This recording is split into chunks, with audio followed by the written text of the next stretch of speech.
Bonsoir Pierre, écoute, je suis vraiment content de te retrouver ici à Villa d'Este. Depuis le temps que je te dis qu'on fait un événement d'importance et tout Bordeaux me fait sans arrêt, je ne veux pas dire la gueule, mais enfin, Bordeaux a besoin d'avoir des preuves, des preuves et des preuves et des preuves qu'on fait quelque chose, mais il faut venir pour voir. Là, je suis vraiment très content que tu sois venu cette année, même si tu es dans un temps très court à la 4e édition du World Wine Symposium, le Davos du vin. J'espère que tu as bien compris ce qu'on veut faire ici. Ce qu'on veut faire, c'est créer un événement qui ne soit pas commercial du tout. On est là pour réunir du monde entier des gens qui sont vraiment passionnés par le vin. Et ça va carrément de M. Gallo aux États-Unis, t'imagines le père Gallo qui était là, hein, jusqu'à Freddy Torres qui a un âne et ses 2 bras pour travailler son petit vignoble. Et tout ça, c'est au même niveau. Ça reste au même niveau tout le monde, le même respect pour tout le monde. Donc, est-ce que tu as ressenti, je sais que c'était bref le moment où tu es venu, mais est-ce que tu as ressenti un petit peu cette ambiance particulière qui, je crois, est assez unique à notre événement? D'abord, merci François de m'avoir invité. C'est vrai que j'ai mis longtemps, très longtemps, bien que, en plus de tout ce que tu m'avais dit sur le Davos, j'ai quelques-uns de mes petits camarades du monde de Bordeaux qui sont déjà venus. Ma première impression, bon, j'ai pas été surpris parce que j'ai fait d'autres opérations avec toi et c'est toujours fait avec beaucoup de professionnalisme et de sérieux. Bon, l'écrin est absolument somptueux. Le lac de Com, la Villa d'Este, on est déjà dans l'histoire et on a déjà un sens, je dirais, de l'excellence et de l'esthétisme qu'on aime retrouver dans nos grands vins. Maintenant, ça c'est l'emballage, il est magnifique et j'avoue que je suis détendu, j'ai l'impression d'être en vacances. Maintenant, je me suis rendu compte qu'au niveau du timing, au niveau de l'organisation des dégustations, on est dans le grand professionnalisme. On a posé des questions essentielles, température des vins, service des verres, quand j'ai vu les tables alignées et aussi la qualité des personnes, les acteurs, tout à l'heure quand on a eu notre dégustation IKEM, je me suis senti vraiment dans une grande dégustation comme je les connais et qu'elles sont assez rares, où on considère vraiment, je dirais à travers les questions et à travers le vin comme il a été servi, on considère complètement ces grands vins. Et je te disais tout à l'heure que pour moi c'était même ce genre de dégustation, bon je l'ai vécu avec passion, j'ai dit ce que j'avais dans le ventre et ce que je ressentais, c'est ce qu'il fallait faire, mais en plus j'ai écouté les commentaires et j'ai beaucoup appris. Donc une espèce de réciprocité professionnelle, entre professionnels, qui me semble très synergique et très intéressante. Donc je te dis, je regrette peut-être d'avoir mis tant de temps à venir. Il me semblerait que, vu ce que j'ai vu, je vais avoir un problème d'accoutumance. C'est des très bons problèmes qu'on les aime.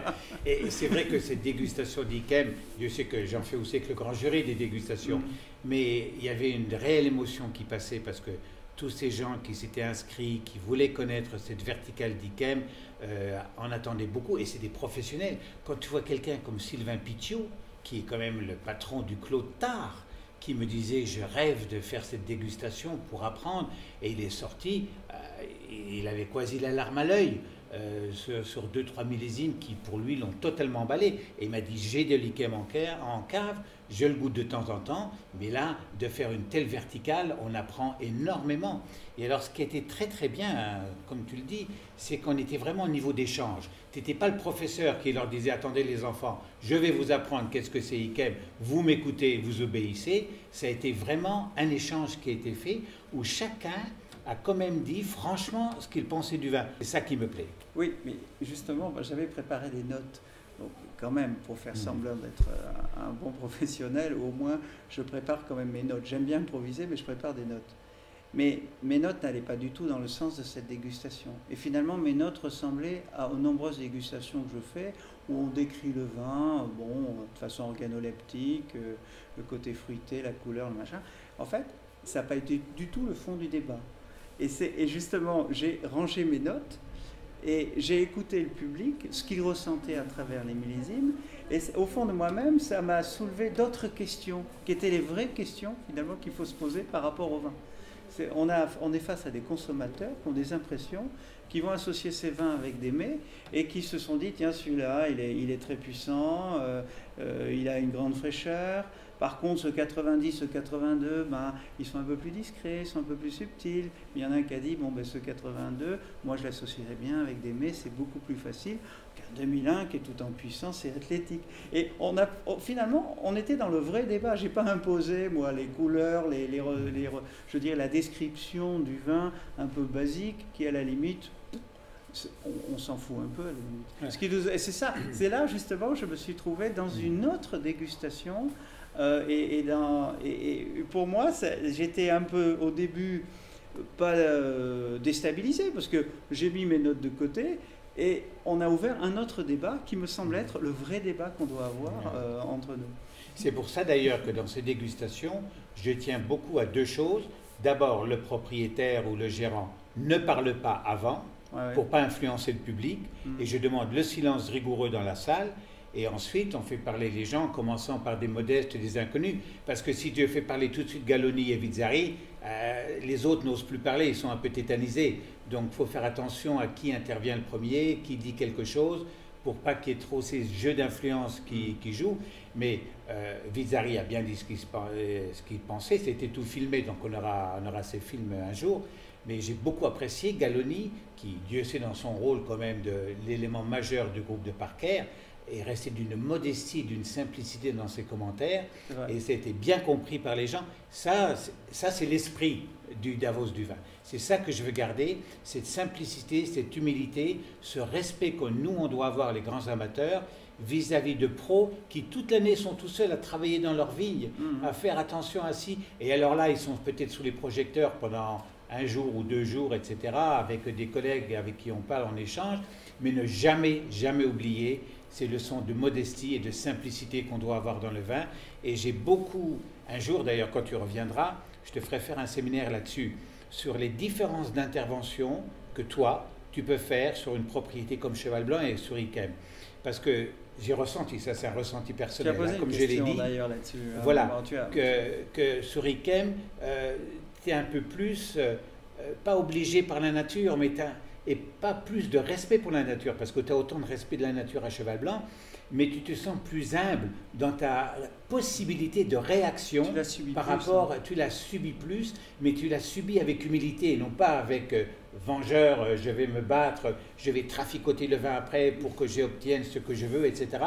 Alors que sur un vin rouge, tu as quand même beaucoup plus de moyens à ta disposition pour influer sur le style de vin, ne serait-ce que par l'assemblage. Oui, mais en fait, à Yquem, je suis complètement exposé, quoi. Je suis tout nu face à la nature.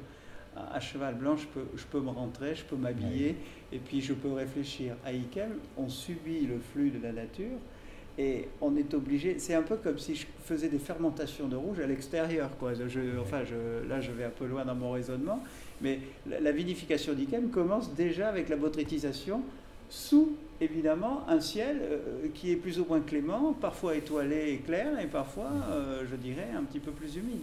Donc là, ça demande encore plus d'intelligence et de savoir-faire, et de culot, je dirais, aux hommes qui travaillent, pour pouvoir jouer avec cette nature, pour arriver à construire leur vin, malgré les intempéries. Donc il y a beaucoup plus de chicane dans cette affaire, mais c'est tellement excitant, c'est tellement incroyable de faire du sauterne. C'est complexe, les gens ne se rendent pas compte. Finalement, la complexité d'un sauterne, le peu de rendement qu'il y a, le souci qu'on a, et c'est quand même des vins totalement merveilleux qu'on ne peut faire que là, quoi. Que cette botrytisation, ce Noble Rose se développe vraiment dans cette région-là, et c'est vraiment... Je crois qu'on n'explique pas assez finalement ce qu'est réellement la difficulté de ce métier et ce qui fait la grande rareté de ces vins et finalement la magie aussi, parce que quand la nature, on l'a contournée, quand on a réussi à surfer finalement sur le climat et qu'on a réussi à aboutir le geste, et si on a réussi, là c'est encore plus beau, bien sûr, c'est encore plus beau. Il faudra qu'on aille aussi, quand tu reviendras, parce que tu reviendras, qu'on aille un peu plus loin, c'est-à-dire associer Yquem à une cuisine, ou à des cuisines. Ça, j'aimerais, oui. Parce que, écoute, on en a ras-le-bol. Tout le monde dit, oui, j'ai une caisse d'Yquem en cave, j'en ai, mais après on n'y touche plus, on n'ose pas l'ouvrir, on la laisse fermer. Ça va pas. Oui, il faut qu'on goûte Yquem. Et tu as très bien fait de dire que Yquem jeune est quelque chose qui donne du plaisir et qui peut même donner de l'émotion comme les vieux. Bien sûr. Et ça, il faut qu'on le fasse en travaux pratiques sur la cuisine. Et ça, on va le faire en Italie parce que ça plaît aux Italiens. On le fera ici à la Villa d'Este. Tu sais, chaque fois que j'ai fait un voyage en Italie, chaque fois que j'ai fait un déplacement à IKEM, j'ai eu une résonance du public absolument incroyable. Les Italiens adorent IKEM. Ah oui, Et oui. on néglige un peu les Italiens par rapport à cela. On voyage, on fait beaucoup de choses, mais c'est vrai qu'on a un public très réceptif, qui connaît l'histoire des Sauternes, qui en a, je dirais, la culture. Et je suis ravi d'être là à Villa d'Este, dans une autre façon d'aborder les choses, peut-être plus intimiste, avec des vrais professionnels, et dans l'humilité du discours, je dirais, des bons paysans, fiers, un peu, qui gèrent un peu leur propriété en bon père de famille. Bon, ben, tu regrettes pas ce voyage éclair alors. Bravo Pierre.